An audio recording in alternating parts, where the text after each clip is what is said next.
covenant. Let us join together in our opening hymn, which is in the teal hymnal 1022, Open the Window.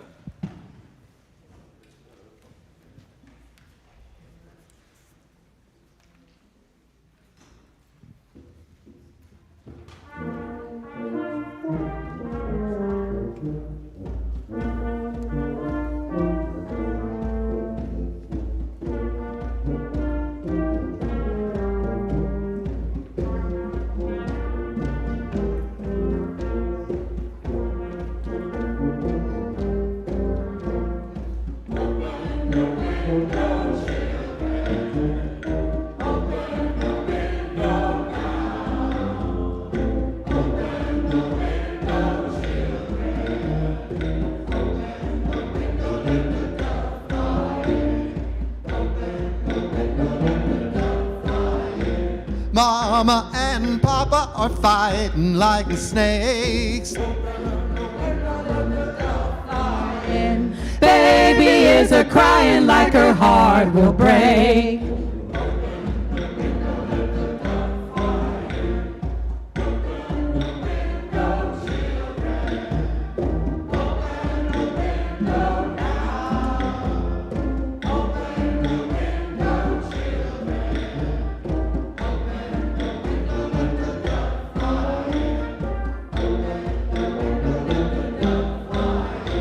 Neighbors lock their doors, build fences so high. Don't see what to discover on the other side.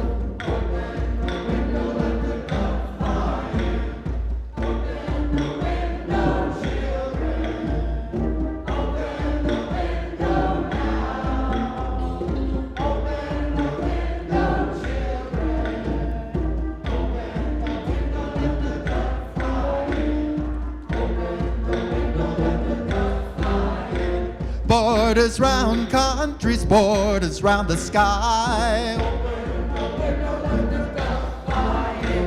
The only border close you is the border around your mind.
Good morning. It is good to be together today in all the ways we are together, and we have so much wonderful music that we had to do some sharing of mics today. I'm glad to be here with you, those who are here in this room, those who are watching from home or from other spaces in our building. And I have a story to share today that has to do with imagination. Does anybody here have an imagination? Does anybody here sometimes like to pretend things? Or have you ever played in a way where you're pretending something? Well, this story begins at a fort. And it was a fort in a park in a town a lot like ours. And it was a park that was not terribly busy. There weren't usually too many people there. And kind of on the edge by the woods, there was an old fort. And it was the perfect place for playing, especially for one kid who went regularly to the fort because it was his castle, and he was the prince of the castle. And he loved playing there, and in fact, today he was there because he was planning a royal feast for all of his friends. Would any of us like to attend a royal feast? Think about the kinds of foods you'd like to eat. Now, he was very into his planning. Some of us might like really planning things, right? And so he had created a big menu that he wrote down of all the things he was going to have on his feast, and he had left it on the wall of the fort when he had been there the day before, and he came back today, and he was going to keep working on his plans, and then he noticed something. Somebody had been in his fort. And in fact, somebody had taken his menu down off the wall and had drawn something on the back of it and posted it up instead, and it looked like a treasure map. Have any of us ever seen a treasure map before? Who might have created a treasure map? The prince said, "Oh my goodness, my castle has been invaded by a pirate. Some pirate has been in here tampering with my things and creating a treasure map." And he saw an eye patch on the floor nearby, and he said, "Oh, that pirate should not have been in here." And so he cleaned up all the things that were piratey that he saw, and he took down the treasure map and turned it back around for his menu and continued preparing for his feast. The next morning, a pirate arrived to board her ship for the greatest adventure she had ever had. And when she walked up the plank onto her ship, she said, what's something that pirates sometimes say? "Yar!" She said, "Yar! Who's been messing with my ship? Somebody came aboard. Where's my treasure map?" And then she saw a crown on a table nearby, and she said, "Oh, who had been on her ship? Who had been on her ship?" Oh, this is a story you know. That's a good thing. It's good to revisit stories, isn't it? She said, "A prince has clearly been here." But there are no princes allowed, no royalty allowed on a pirate ship. And so what did she do?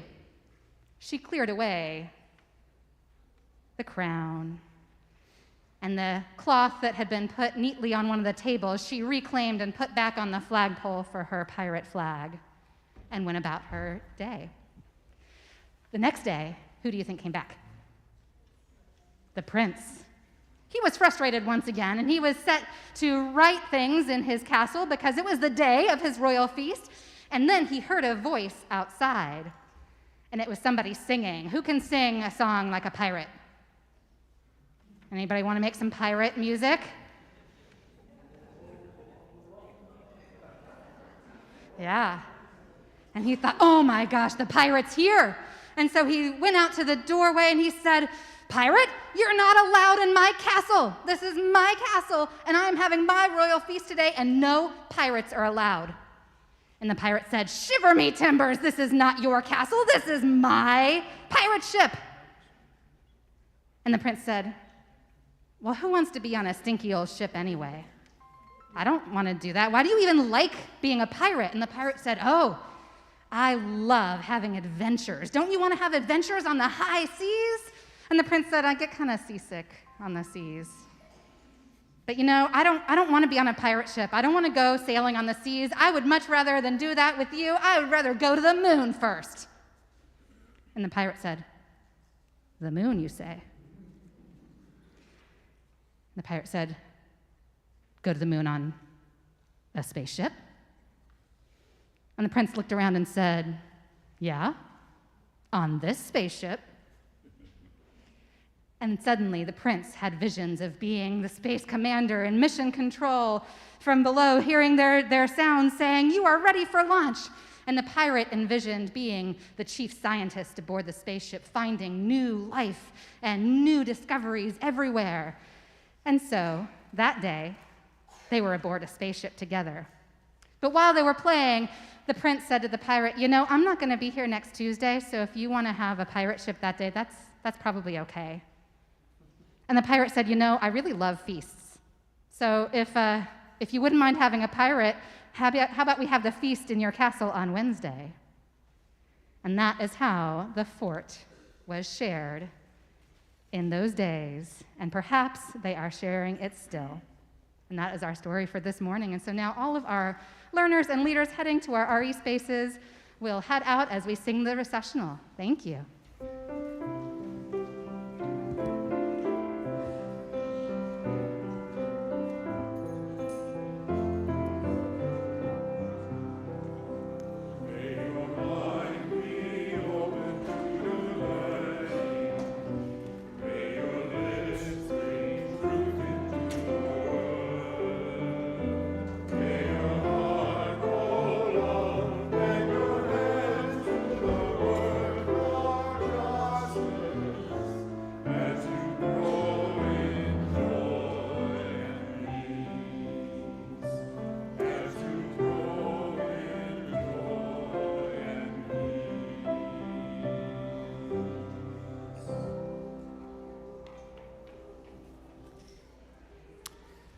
Our first reading is from the prophet Amos. Seek good, not evil, that you may live. Then the Lord God Almighty will be with you, just as you say God is. Hate evil and love good. Next is the Apostle Paul from Romans 12, picking up on the same theme. Love must be sincere. Hate what is evil, cling to what is good. Be devoted to one another in love. Honor one another above yourselves. Never be lacking in zeal, but keep your spiritual fervor. Be joyful in hope, patient in affliction, faithful in prayer. Share with the Lord's people who are in need. Practice hospitality. Bless those who persecute you. Bless and do not curse. Rejoice with those who rejoice. Mourn with those who mourn. Live in harmony with one another. And then lastly, as a commentary on these verses from Alexander Solzhenitsyn. If only it were all so simple. If only there were evil people somewhere insidiously committing evil deeds, and it were necessary only to separate them from the rest of us and destroy them. But the line dividing good and evil cuts through the heart of every human being. And who is willing to destroy a piece of their own heart?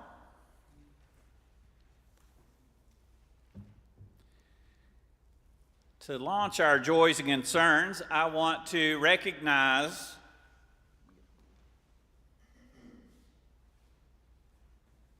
our volunteer for the month is Bob Grimmick. He wants to stay in his seat. Bob said, Bob has been a volunteer for this church for as long as I can remember. When I was a religious education director, he would do environmental activities with the kids, and he would lead them in the chant, reduce, reuse, recycle, refuse. He has led our trashy treasure hunts. He told me when I came back as minister, he said, I won't join this church until you have a compost pile. So he has been a leader in helping to make sure that we're an environmentally friendly church. He has worked for peace in a number of different ways, including the Pastors for Peace that regularly comes through on pilgrimages to Cuba and Central America, and collecting sleeping bags and winter coats for those in need in the cold season. So we're going to do the formal presentation of this plaque in the reception after the service. But to honor him, let's do that chant. Reduce, reuse, recycle, refuse. Give it up for Bob Grimmick.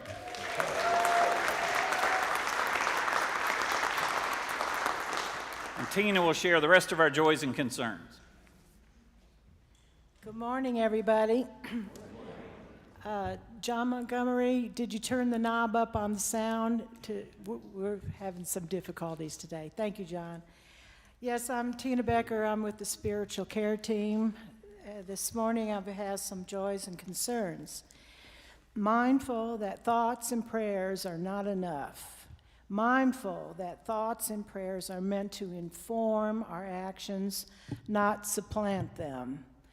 Our compassion goes out to everyone at the Covenant School in Nashville, and especially the families and friends of Evelyn Dickhouse, age 9, Haley Scruggs, age 9, William Kinney, age 9, Dr. Catherine Kuntz, age 60, Cynthia Peak, age 61, Mike Hill, age 61. May their memories and the memories of so many others who have lost their lives to senseless violence empower us to work for a world where our leaders are responsible, our laws are just, and our children are safe. We also send out compassion and concern for yet again more tornadoes coming through the South, especially Mississippi and Arkansas, and now the Midwest, just a week apart. And we're concerned about the lives lost and the homes that were destroyed through these tornadoes. This morning, we also want to remind everyone that there will be a memorial service for Christopher Tophy Touchton, son of Joe Touchton and stepson of Mary Touchton, and brother Courtney Touchton Staub, here at TVUC on Saturday, April 8th at 1 p.m. Christopher grew up in our church and has a special place in the hearts of his home church.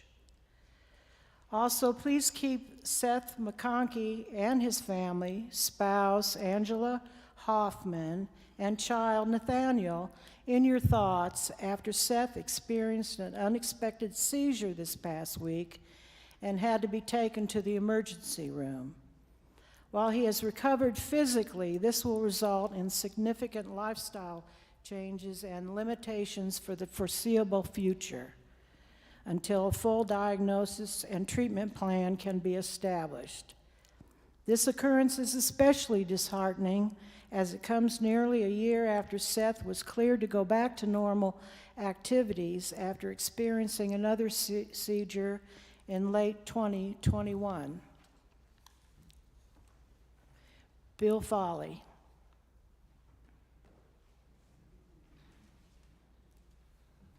Good morning, family. Bill Foley. Boy, I'm reminded after all the sorrows that were announced today, what a tough planet we live on. A couple weeks ago, I was here, and the joys and concerns were announced, and I thought to myself, well, I have a joy that I'm going to call this hotline, and I'm going to leave a message for the joys and concerns line that I want to have read this Sunday. And then I thought, well, maybe they'll let me read my joy myself, use my own voice. So I called and I talked to Carolyn Rogers, and I said, do you think I could get up and read my own joy? And she said, well, it hasn't been done before, at least in a while, but I'll see what I can do. And a few years back, it was in the 90s, I went to a lecture by Joan Rivers, of all people. It wasn't a comedy show, it was a lecture where she had said, when I hear someone laughing, I never interrupt them, and I never tell them to be quiet. I just let them laugh. And that always stuck with me. And I'm not laughing today, but I am so filled with joy. So I appreciate you indulging me just for this minute so I can share my joy with you. 90 days ago today, I turned in my 90-day notice in the ER and announced my retirement from emergency medicine. And it wasn't joyful at the time. It was a very scary thing to do, to give up my career of 33 years. It was daunting. I was losing my identity. Who was I, if not the guy with all the funny stories to tell at parties, or the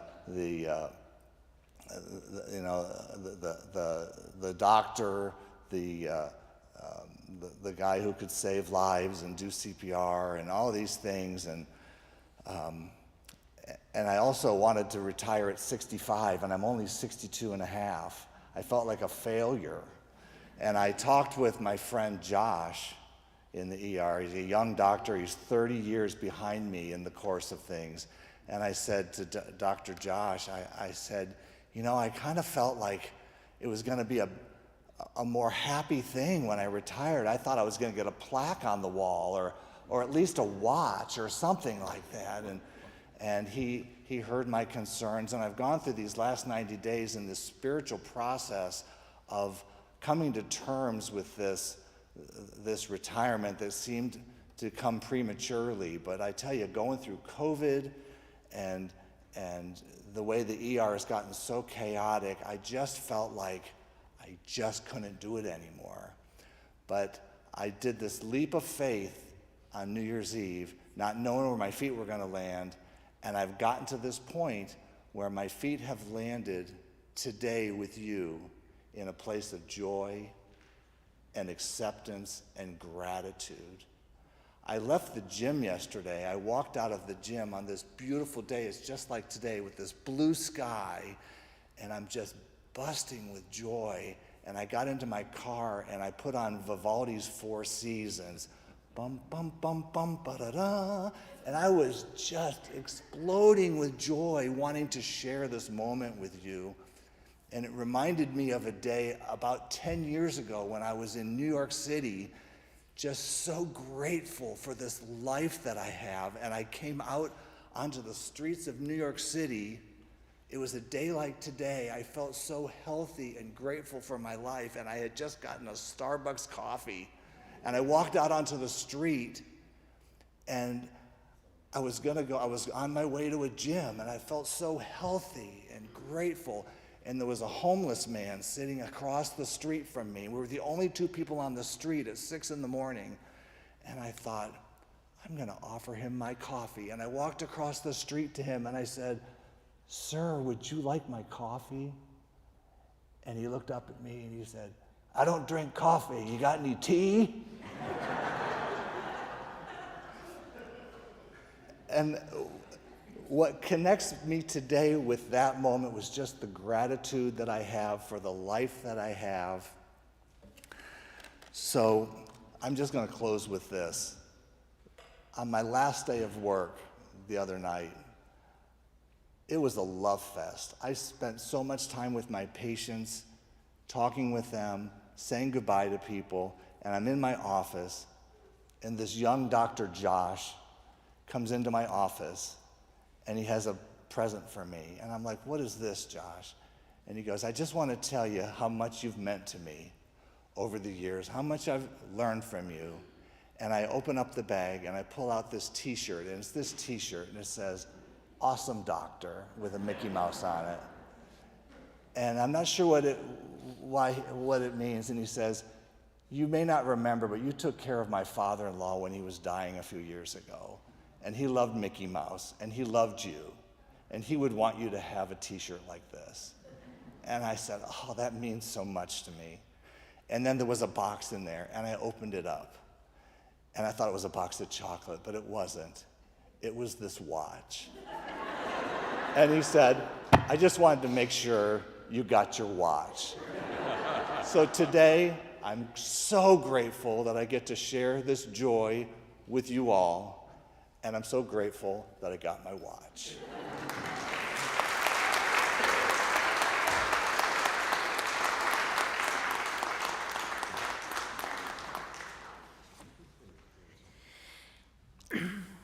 And today we have a happy announcement from TVUUC member Dan Bing, who informed us this week that his wife, Pat, will celebrate her 80th birthday on April 4th.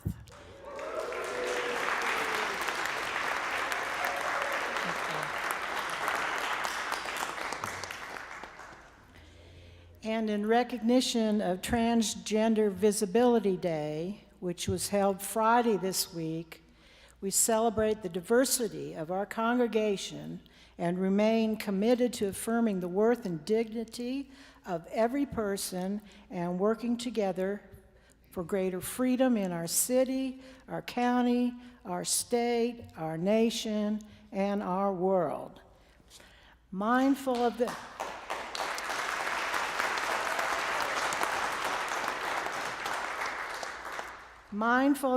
of the joys and concerns which have been spoken and those that remain unspoken, let us send our love and light into the world.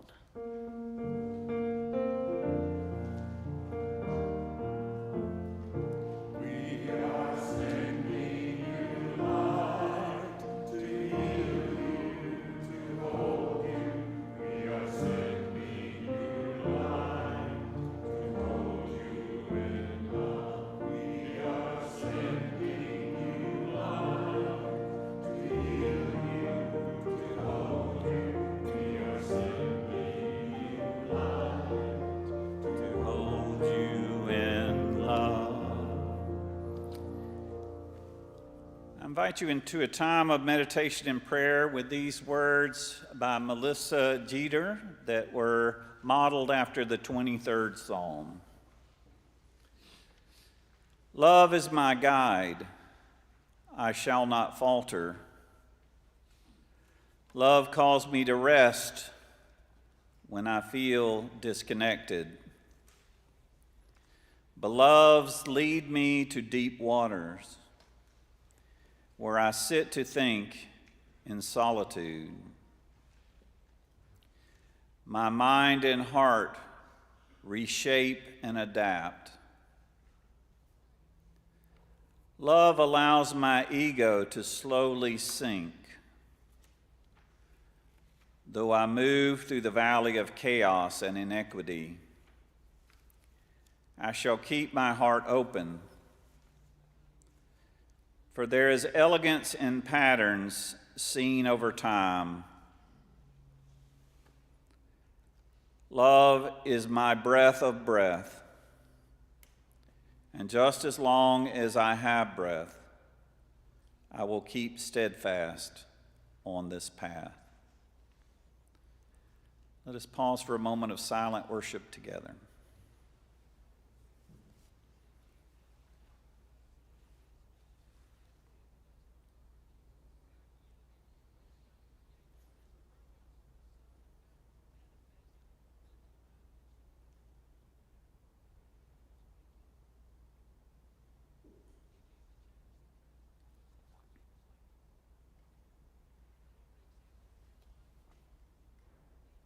Amen.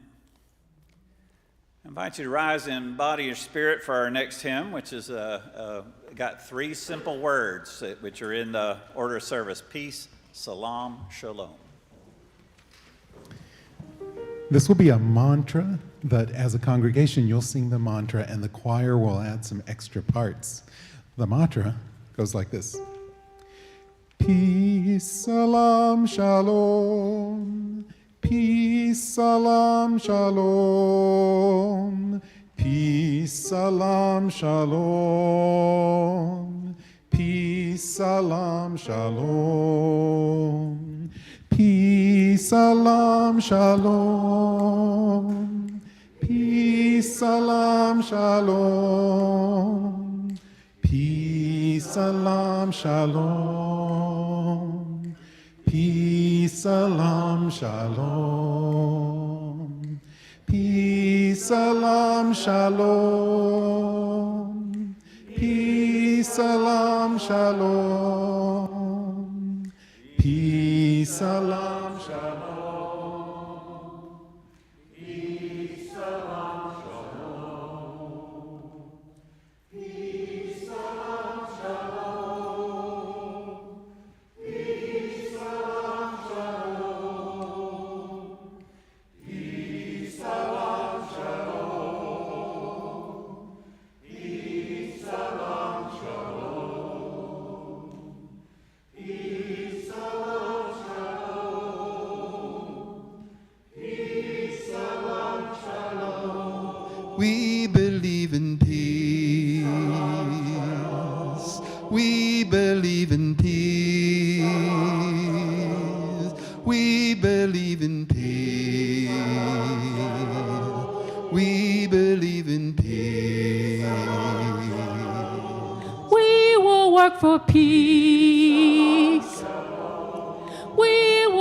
for peace. We will work for peace. We will work for peace. We will live in peace.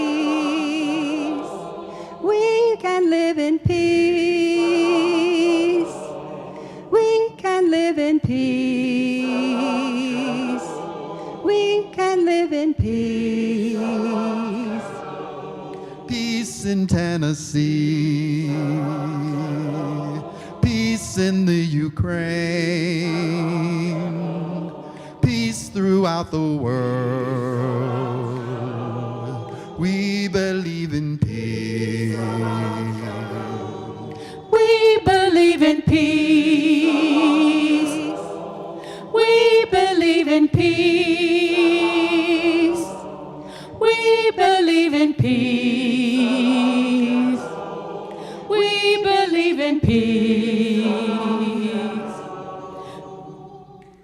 Peace.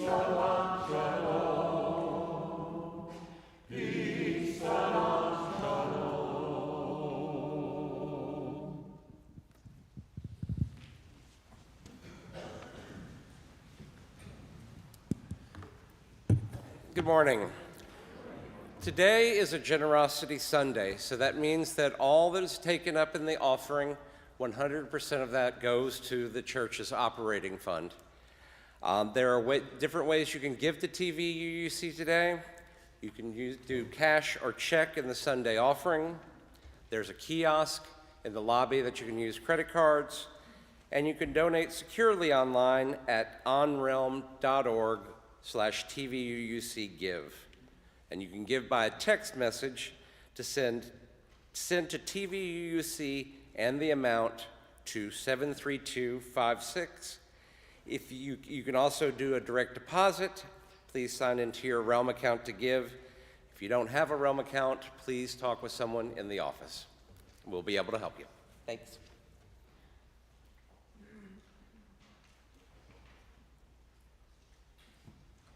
The music during the offertory is by Felix Mendelssohn, and he was the grandson of a very famous rabbi and philosopher, but his father and uncle converted to Christianity because they were living in Germany in the 1800s. And so theirs was of a family that had these mixed traditions, which could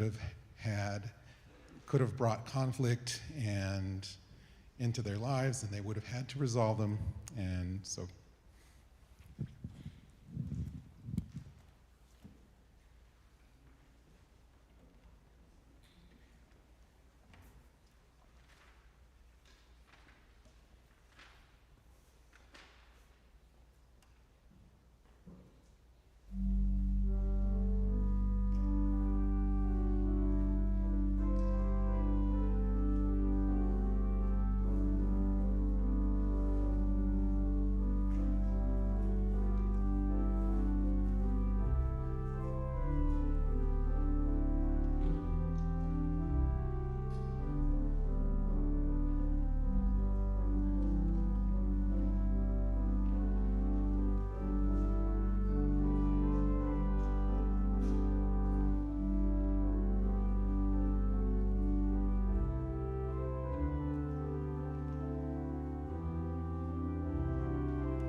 This morning in the season of Passover, I want to speak about gefilte fish and other love-hate relationships. And I came to the idea for this service talking with Miriam Davis about how gefilte fish is one of the most controversial dishes served during the season of Passover. Although it is not part of the ceremonial Seder meal, it is a very common part of the Seder experience. Miriam said, "I'm not sure all the reasons why it is so divisive, but I think it has something to do with its texture and its taste. It's ground up fish. It's a carp. And has a gelatinous quality and a strong flavor. As Rich Davis put it, it is not a neutral taste." I polled the Davises to see if they were pro-gefilte fish or anti-gefilte fish, and I found out that Rich likes it and Miriam does not like it. As Miriam said, we are a house divided. But they do offer it at Passover meals and let their guests make up their own mind, which is a very Unitarian thing to do. Now, even though Miriam doesn't really like gefilte fish, she has a very fond memory of a picture book that she read as a child called The Carp in the Bathtub by Barbara Cohen, which Tablet magazine describes, and this may be the best one-sentence book review ever. Tablet magazine describes it as the greatest work of children's literature ever written about gefilte fish. The premise of the story is mom gets a carp and puts it in the bathtub to live for a week before the Passover meal so it will be fresh for that meal, and the children hatch a plot to rescue it. I won't tell you the rest of the story because I don't want to give away any spoilers, but I did go online, and the Knox County Library does have a copy, so after the church, you can run and get your copy. All of this is to say that one of the paradoxes of religion is that holidays may feature a food that we do not like, but that inspires a story we do like. Not everyone who enjoys a Seder experience, a Seder meal, likes matzah or bitter herbs or gefilte fish.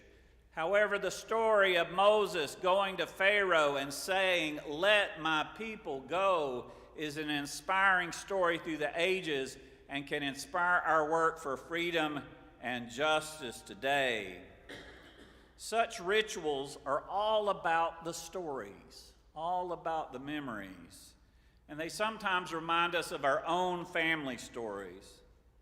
This week I was in conversation with Rabbi Shoshona Carson, and she told me that she's had this rite of passage. Her father used to lead the Seder meal, and now that he is no longer living, that duty falls to her.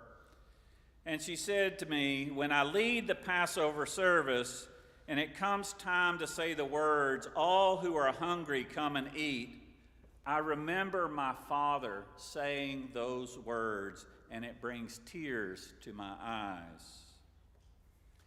Sometimes a Passover meal is not really about the foods, but the sacred quality of stories and memories. I grew up in the Episcopal Church, which had a love-hate relationship with the New Prayer Book. The Book of Common Prayer was revised in 1970, 53 years ago, and yet you will still hear people refer to it as the New Prayer Book. This love-hate relationship with a prayer book is not unique to Episcopalians. Indeed, many religious traditions are very resistant to change and have very spirited and divisive debates about the precise language for prayer and the precise language for liturgy, spawning the following joke.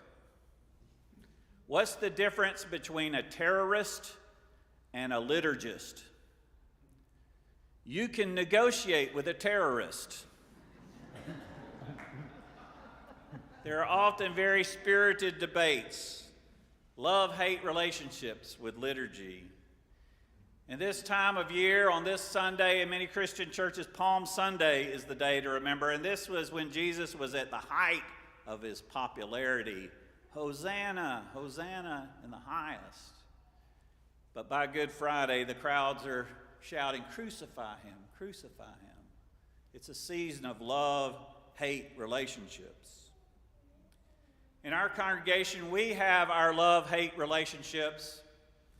We have people who work for the city government and those who protest the decisions of the city government. We have people who work for the county government and those who protest the decisions of the county government. We have people who work for the state and the federal government and people who protest the decisions of the state and federal government. And as far as I know, we don't have anyone who works for the United Nations.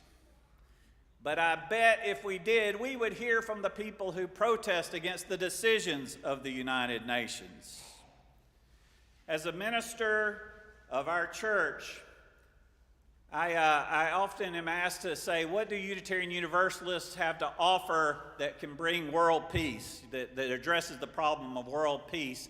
And I say in the Unitarian Universalist Church, we believe that world peace will never come through people who refuse to hear the other side of an argument.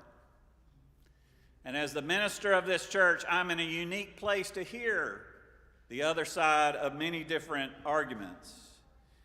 But I think that's just true of us all. If you're in personal beliefs and commitments, if you're in a small group ministry, or you're in some group where you're having spirited discussions about the way to work for the common good, chances are you will hear more than one side of an issue. So we don't have anyone who works in the UN today, but Adlai Stevenson, ambassador to the UN in 1961 and 65, was a Unitarian Universalist. And he had this to say about his faith and his work as a global ambassador. He said, I think that one of the most important tasks is to convince others that there is nothing to fear in difference. That difference, in fact, is one of the healthiest and most invigorating of human characteristics, without which life would be meaningless. Here lies the power of the liberal way, not in making the whole world Unitarian, but in helping ourselves and others to see some of the possibilities inherent in viewpoints other than one's own, in encouraging the free interchange of ideas and welcoming fresh approaches to the problems of life, and urging the fullest, most vigorous use of critical self-examination.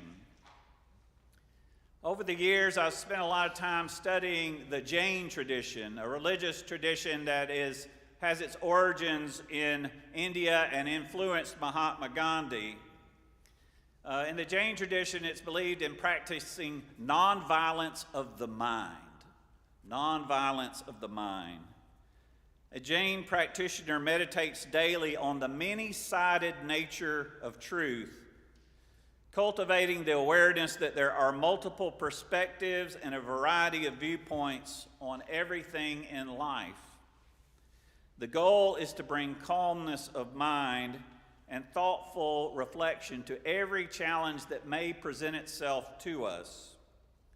To reject one-sided thinking in order to move in the direction of being able to see things from more than one point of view, because one-sided thinking leads to violence. One-sided thinking leads to war and bloodshed.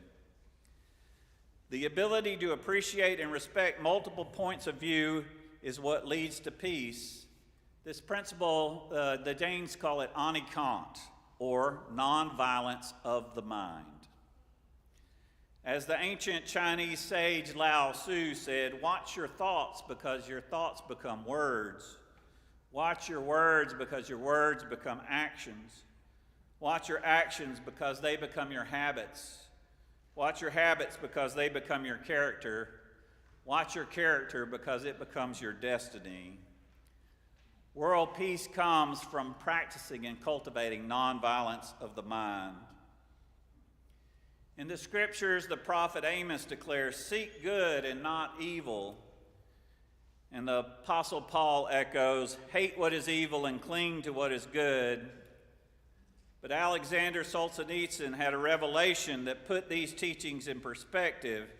He wrote, gradually it was disclosed to me that the line separating good and evil passes not through nation states, nor between economic classes, nor between political parties, but the line goes right through the human heart. This line shifts inside us. It oscillates with the years, and even within hearts overwhelmed by evil, one small bridgehead of good is retained. And even in the best of all hearts, there remains a small corner of evil. In our city, in our county, and in other parts of the world, we have been seeing an increase in homelessness that should lead us all to a sense of humility. It is something that I've seen in the most progressive of cities as well as the most conservative parts of the country, and this also should lead us to a sense of humility. Some of the debates around this issue have been framed as a contest between good and evil, a binary choice between right and wrong. And the problem with framing issues this way is homelessness is not one problem. Homelessness is many different problems. It is rising housing prices. It is increasing rents. It is unemployment. It is stagnant wages. It is the deinstitutionalization of the mentally ill. It is alcohol and drug addiction. It is disintegrating families. It is a crumbling economic safety net. It is all of these things and more.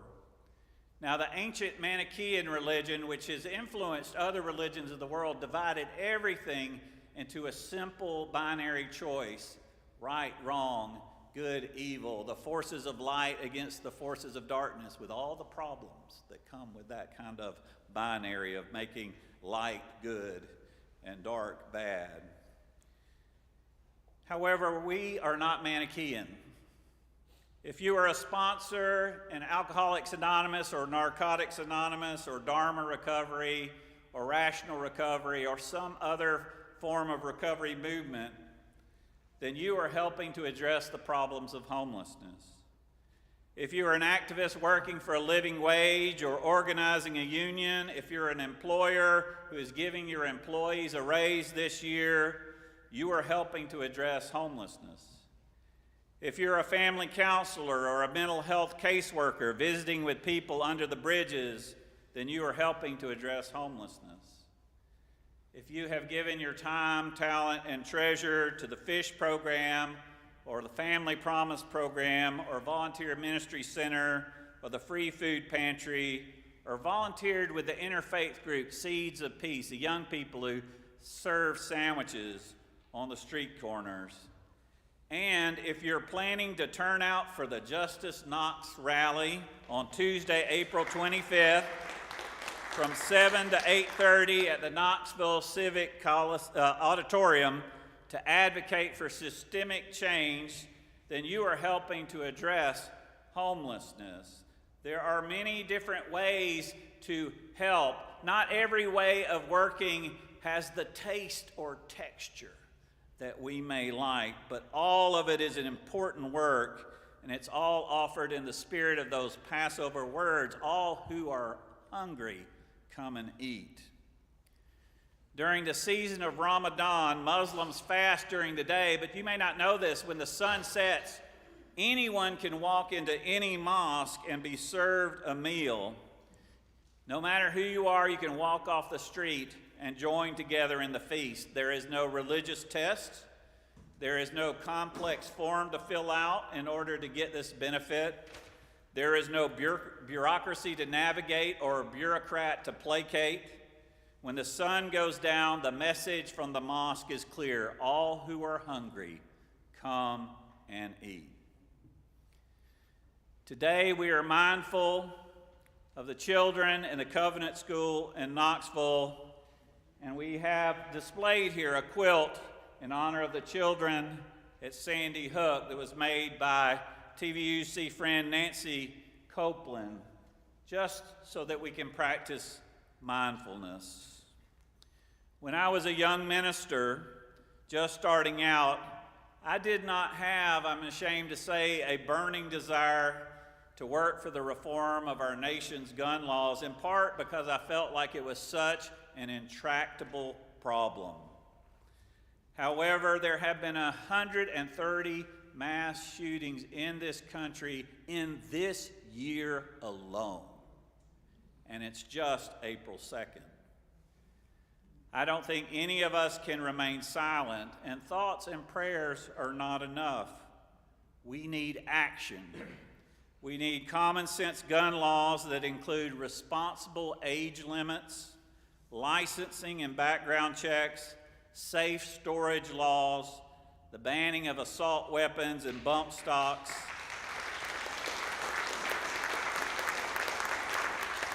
We need red flag laws so that if someone is a threat to themselves or others, families can get the guns taken out of the home. I realize that when I advocate for policy changes on this front, not everyone on earth is going to agree with me. However, if you come to this church on Sunday morning, you might just get some gefilte fish. Some message that isn't the taste or texture that you may prefer. Well, you don't have to eat it. But if you come to church on Sundays, you may just get some gefilte fish, period. Yesterday, the Interfaith Pride Action Group responded to the anti-drag laws in our state by a wee demonstration that included, it was organized by a man wearing a kilt. Cliff Honecker, who's with us today, wearing Scottish kilts. Friday was Transgender Visibility Day. And anyone who knows anything about East Tennessee's rich Scottish heritage knows the binary of men wearing pants and women wearing dresses is a false binary, not in line with the Scottish tradition. The same is true of many other cultures in the world, the Arab world, the African world, and other parts of the world. This is a false binary.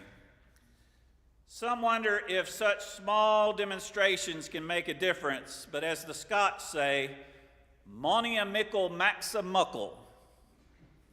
Translation, a little bit adds up to a whole lot. Especially, I might add, if that little bit is informed by what the Jains call anikant, nonviolence of the mind, to move beyond a one-sided perspective, and openness to many-sided nature of truth. And in that spirit, Miriam and Rich Davis have offered to serve us after this service. If you're in this room, you can go into our fellowship hall and you can taste for yourself some gefilte fish. And if you're watching online, you'll be happy to know you can get gefilte fish on the internet. It comes in jars, so you can order it, you can taste it, and you can come and tell everyone what you think about it, and we can hear that wide variety of points of view. And some may ask, if listening to all these different points of view could ever add up to world peace, some would say it never could. But what I say is, monia mickle max a muckle. So may it be. Amen.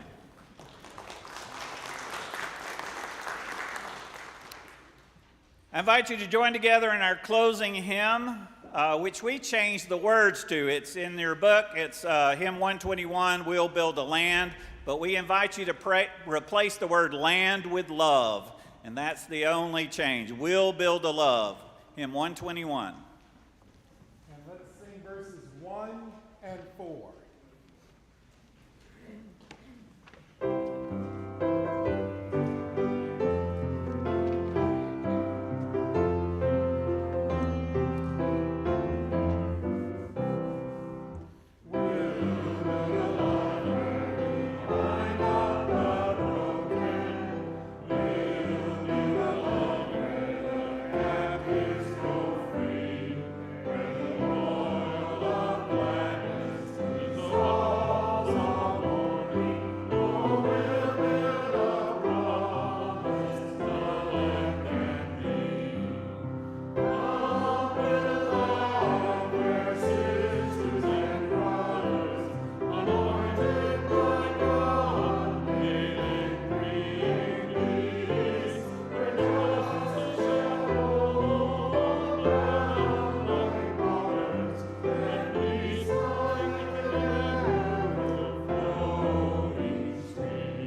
prophetic church, the world awaits your liberating ministry. Go forward in the power of love, proclaim the truth that makes us free.